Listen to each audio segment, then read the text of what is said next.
19 अगस्त 2026 दिन बुधवार को बिहार के मुख्यमंत्री सम्राट चौधरी के अध्यक्षता में कैबिनेट की बैठक हुई, जिसमें 13 प्रस्तावों पर कैबिनेट की मुहर लगी है। अब ये 13 प्रस्ताव बिहार के सभी लोगों को जानना और समझना भी बहुत जरूरी है। कल जो पहला प्रस्ताव पास हुआ है उसमें बक्सर से भागलपुर तक ग्रीन फील्ड एक्सप्रेसवे निर्माण की मंजूरी दी गई है, जिसमें बक्सर से लेकर के भागलपुर तक 336 किलोमीटर लंबा ग्रीन फील्ड एक्सप्रेसवे 6 लेन का निर्माण कार्य की मंजूरी जो है कैबिनेट से दी गई है। ये जो एक्सप्रेसवे है ये बिहार के लिए बहुत ही बड़ा महत्वपूर्ण होने वाला है, क्योंकि इससे बक्सर, भोजपुर और उसके साथ साथ रोहतास, अरवल, जहानाबाद, गया, पटना, नालंदा, बिहार शरीफ के साथ साथ लखीसराय, मुंगेर और आसपास के जितने जिले हैं उनके लिए सबसे ज़्यादा ये एक्सप्रेसवे महत्वपूर्ण होने वाला है, क्योंकि इससे विकास की गति बढ़ जाएगी। और बक्सर से भागलपुर यानी कि बिहार की शुरुआत बक्सर के बगल में चौसा के आसपास से शुरू होता है बिहार का बॉर्डर, और भागलपुर तक इस छोर से लेकर के उस छोर तक पहुंचने में बहुत ज़्यादा कम समय लगेगा। और ये ग्रीन फील्ड एक्सप्रेसवे बिहार के लिए एक बहुत ही अच्छा, भविष्य में रोजगार के लिए भी बहुत ही महत्वपूर्ण साबित होने वाला है। तो ये पहला प्रस्ताव जो है कैबिनेट से मंजूर किया गया है। वही दूसरा प्रस्ताव जो है बिहार कैबिनेट के द्वारा, उसमें AI आर्टिफिशियल इंटेलिजेंस डैशबोर्ड की भी मंजूरी दी गई है, जिससे अब थोड़ा इसको विस्तार से समझ लीजिए, वीडियो लंबा होगा लेकिन एक एक चीज आप ध्यान से समझिए। आर्टिफिशियल इंटेलिजेंस तकनीक का उपयोग और डैशबोर्ड यानी सरकारी कामों में किस काम में किस प्रकार की जो वहां पे सक्रियता की जरूरत है ये AI तय करेगा, और ये AI खुद बताएगा कि किस योजना में कितनी राशि खर्च करने की जरूरत है, उस योजना में काम की स्थिति क्या है, काम को और ज्यादा तेज गति से बढ़ाने की जरूरत है या समय सीमा में काम पूरा करने के लिए किस प्रकार से काम करने की जरूरत है। ये जो है AI डैशबोर्ड का उपयोग करके सरकारी कामों में तेजी, पारदर्शी और पैसे की बचत, समय की बचत को कम करने के लिए AI डैशबोर्ड की भी मंजूरी कल कैबिनेट के प्रस्ताव में जो है दूसरा प्रस्ताव में मंजूरी दी गई। ये दो सबसे इंपॉर्टेंट जो प्रस्ताव कैबिनेट से आया, ये बिहार के भविष्य के लिए बहुत ज़्यादा बेहतर है, क्योंकि AI आर्टिफिशियल इंटेलिजेंस तकनीक का उपयोग आज करके समय की बचत की जा सकती है, पैसों की बचत की जा सकती है, काम को बहुत जल्द पूरा किया जा सकता है, और उसके साथ साथ काम को पूरा के साथ साथ क्वालिटी को भी बहुत ज़्यादा बेहतर तरीके से जो है उसको तैयार किया जा सकता है। तो AI डैशबोर्ड जो है बिहार के भविष्य के लिए भी बहुत ज़्यादा अच्छा होगा। चलिए अब कैबिनेट के तीसरा जो फैसला आया है उसकी जानकारी हम आपके साथ साझा कर देते हैं। बिहार में 46,000 निजी नलकूप लगाने की प्रस्ताव को भी कैबिनेट से मंजूरी दी गई है, जिसमें ये जो प्रस्ताव है लघु जल संसाधन विभाग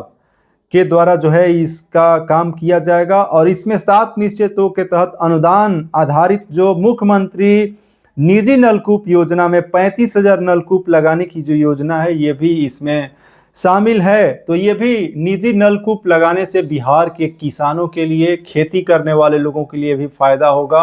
और खेती और कृषि कार्यों में इससे बढ़ावा मिलेगा। तो ये तीसरा प्रस्ताव। अब चौथे प्रस्ताव की ओर आगे बढ़ते हैं जो बिहार कैबिनेट से कल पास किया गया है। उसमें बिहार के चीनी मिल जो दरभंगा में हैं, मधुबनी में हैं, और जो चीनी मिल बंद पड़े हैं उसको लेकर के एक समिति बनाने का भी प्रस्ताव कल कैबिनेट से मंजूरी दी गई है, जिसमें रयाम सकरी चीनी मिल के गन्ना किसानों की सहायता समिति बनाने का प्रस्ताव पास किया गया है। इससे मधुबनी और दरभंगा के जो बंद पड़े चीनी मिल है उसको नई सहकारी चीनी मिल की स्थापना इससे जो है सुनिश्चित करना आसान होगा, और ये चीनी मिल को लेकर के भी कल कैबिनेट से प्रस्ताव पारित किया गया है। वहीं जो अगला प्रस्ताव बिहार कैबिनेट से जो कल पास हुआ है उसमें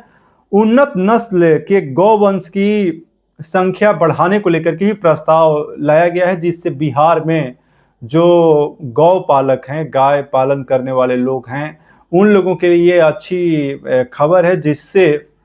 बिहार में दूध उत्पादन को और बढ़ावा जाए। अच्छे नस्ल के गौ की संख्या और गौ पालक के लिए जरूरी जो प्रजनन की व्यवस्था है उसको बेहतर किया जाए, और गायों या फिर पशुओं की देख रेख के लिए जो मेडिकल के क्षेत्र में भी जो व्यवस्थाएं हैं उसको मजबूती प्रदान किया जाए। किस प्रकार से जो है अच्छे क्वालिटी के गाय और गौ पालक के लिए जरूरी संसाधन की व्यवस्था किया जाए,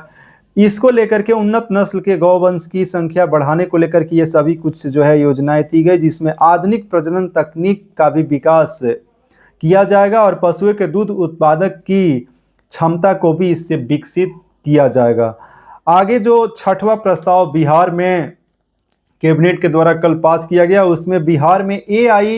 इंफ्रास्ट्रक्चर को तैयार करने का भी प्रस्ताव किया गया है, जिससे बिहार में जो बिहार कैबिनेट में अलग अलग जो कैबिनेट के जो अलग अलग विभाग के काम होते हैं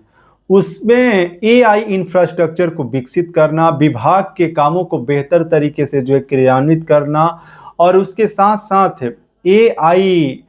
तकनीक का उसमें उपयोग और बढ़ावा, जिससे कामों को पारदर्शी तरीके से और सही तरीके से मैनेज करना और सारी चीज़ों को सही तरीके से व्यवस्थित करने को लेकर के एआई इंफ्रास्ट्रक्चर तैयार करने की भी प्रस्ताव पर मुहर कल लगाई गई है।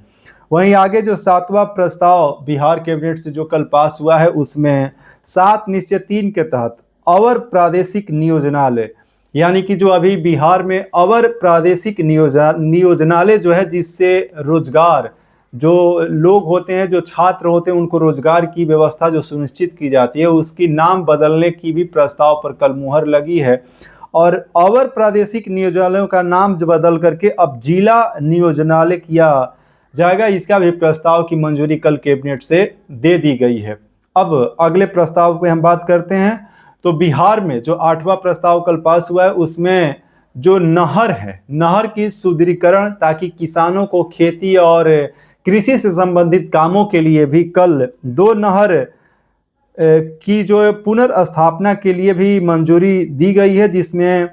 कटिहार वितरणी, फूलपुर उप वितरणी, हसनगंज उप वितरणी, बैजनाथपुर उप वितरणी एवं सेमापुर उप वितरणी शामिल हैं। और नहरों को पुनर्स्थापना और उसकी सही तरीके से देखरेख की मंजूरी को लेकर कैबिनेट से कल ये प्रस्ताव भी पारित किया गया है। वहीं बिहार में जो 9वां प्रस्ताव कल कैबिनेट से पास हुआ है उसमें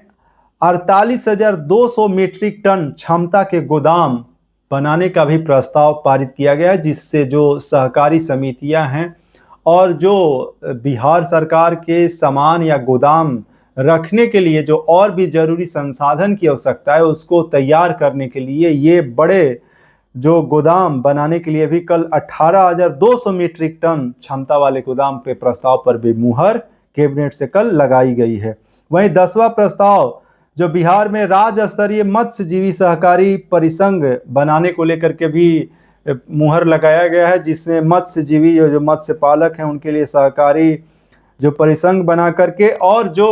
प्रखंड स्तर पर अंचल अनुमंडल जिला स्तर पर जो सदस्य हैं उनको बिहार के राज्य स्तरीय मत्स्यजीवी सहकारी संघ से भी जोड़ा जाए और इसको और सही तरीके से बेहतर इसका कार्यान्वयन सुनिश्चित किया जाए, इसको लेकर के भी कल प्रस्ताव पारित किया गया है। वहीं 11वां और सबसे कुछ इम्पोर्टेंट और भी जो प्रस्ताव पारित हुए हैं उसमें मुजफ्फरपुर से लेकर के सीतामढ़ी जो सड़क है उसका 4 लेन करने को लेकर के भी कैबिनेट से प्रस्ताव कल पास किया गया है। तो ये मुजफ्फरपुर से सीतामढ़ी क्षेत्र में जाने वाले लोगों के लिए सड़क चौड़ीकरण जो 4 लेन का प्रस्ताव है ये भी विकास को गति देगा और उन क्षेत्रों में सबसे ज़्यादा रोजगार, विकास और आसपास के लोगों के लिए भी ये बहुत ही बड़ा फायदा इससे मिलेगा, ताकि सड़क चौड़ा होने से रोजगार के साथ साथ समय की बचत और आने जाने वाले लोगों की सहूलियत इससे बिहार के प्रगति में भी बहुत ही ज़्यादा अवसर मिलता है। वहीं अगले प्रस्ताव की ओर हम आगे बढ़ते हैं और बिहार कैबिनेट के जो कल अगला प्रस्ताव पारित हुआ है उसमें जो 13वां प्रस्ताव है, जो 12वां प्रस्ताव है, वो सोशल मीडिया इन्फ्लुएंसर को लेकर के बिहार में जो सोशल मीडिया प्लेटफॉर्म पर इंफॉर्मेशन शेयर करते हैं उनके लिए भी सोशल मीडिया अमान्य ऑनलाइन मीडिया नियमावली जो 2026 में संशोधन का भी प्रस्ताव पारित किया गया है। इसमें अगर कोई भी न्यूज़ देने वाले जो भी लोग हैं एक महीने में 30 दिन के अंदर 1 लाख व्यूज अगर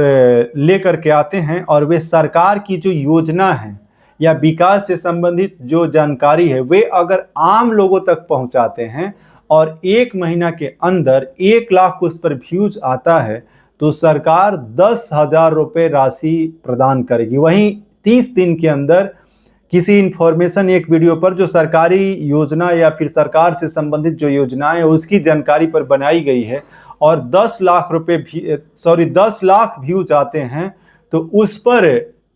10,000 1 लाख रुपए पर तो 10 लाख पर आप गुणा कर देंगे तो 1 लाख रुपए हो जाएगा, यानी 10 लाख व्यूज पर 1 लाख रुपए सरकार देगी। लेकिन ये पैसा किसको मिलेगा, उसके लिए एलिजिबिलिटी क्राइटेरिया क्या है ये भी समझना जरूरी है। तो जो बिहार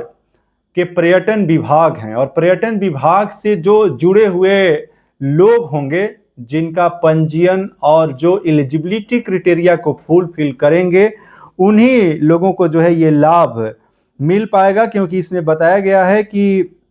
बिहार सूचना एवं जनसंपर्क विभाग IPRDA के नियमों के तहत सूचीबद्ध पंजीकृत जो भी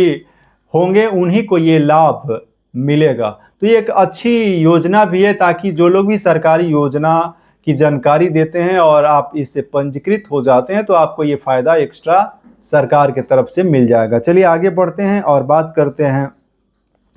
जो अगली प्रस्ताव को मंजूरी जो कल सरकार कैबिनेट से दी गई है उसमें लखीसराय जो वहाँ पे लखीसराय पर जो कजरा और सौर ऊर्जा की परियोजना का जो काम चल रहा है उसमें अधिग्रहित की जाने वाली भूमि के लीज दस्तावेज पर 100% स्टैंप ड्यूटी और पंजीकरण शुल्क की माफी की भी मंजूरी कल कैबिनेट से दी गई है। तो ये भी एक अच्छी प्रस्ताव पर मंजूरी सरकार ने दी है। उसके साथ साथ बिहार पंचायती राज वित्त निगम लिमिटेड लिक्विडेशन की समापन की भी मंजूरी कल बिहार कैबिनेट से दी गई है। तो ये बिहार के 13 जो कैबिनेट के कल प्रस्ताव मंजूरी जो बिहार के मुख्यमंत्री सम्राट चौधरी के अध्यक्षता में जो दी गई है उसकी जानकारी हम आपके साथ शेयर की। अभी आप रविशंकर तिवारी को देख रहे थे और आज का ये इन्फॉर्मेशन आपको कैसा लगा आप कमेंट बॉक्स में जरूर टाइप कीजिएगा और साथ ही साथ अगर आप चैनल पर अभी तक सब्सक्राइब नहीं किए हैं, नहीं जुड़े हैं तो सब्सक्राइब करके बेल आइकन को भी प्रेस कर लीजिएगा और ऐसे इंपॉर्टेंट इन्फॉर्मेशन देखने के लिए आप जुड़े रहिए और अपना सुझाव जरूर दीजिए और साथ ही साथ इस वीडियो को आगे भी शेयर कीजिएगा। व्हाट्सएप, फेसबुक, टेलीग्राम हर जगह शेयर कीजिए ताकि बिहार भारत के लोगों के पास भी इंपॉर्टेंट जानकारी पहुंचे। आज की इस वीडियो में बस इतना ही। जय हिंद, जय श्री राम।